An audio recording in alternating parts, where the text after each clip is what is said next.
Lalaking nagreklamo laban sa isang railway company dahil sa kulang na sukli. Nanalo.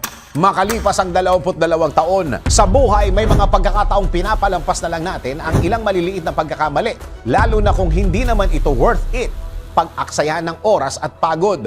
Ngunit kakaiba ang ginawa ng lalaki sa kwentong ito dahil ang kakulangan sa kanyang sukli sa tren ay umabot sa labang legal sa korte sa loob ng 22 taon. Kung bakit nga ba ipinaglaban niya ng ganito ang kulang na sukli sa kanya ng ganong katagal?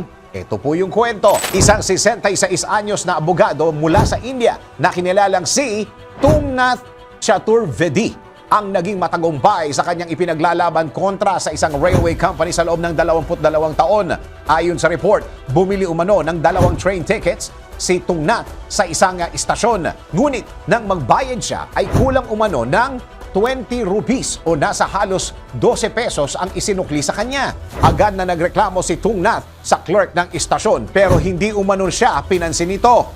Imbis na palampasin na lamang ang nangyari ay nagdesisyon siya na maghain ng reklamo sa korte laban sa railway company.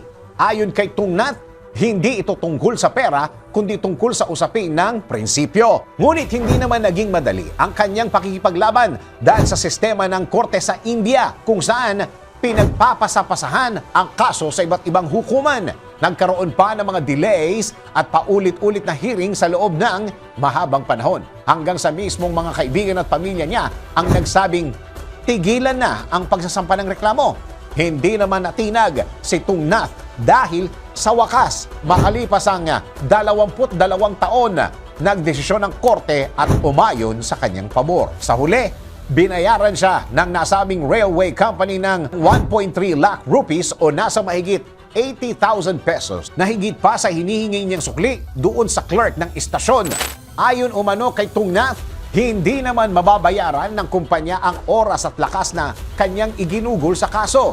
Pero sulit umano ang pakikipaglaban niya. DWIZ Research Report. Report. Thank you for watching. Tuloy lang ang panonood at pakikinig ng tamang balita sa DWIZ News, DWIZ News FM Regional, DWIZ News TV, Aliw Channel 23 nationwide. Mag-follow, like, subscribe at i-share ang aming mga social media accounts.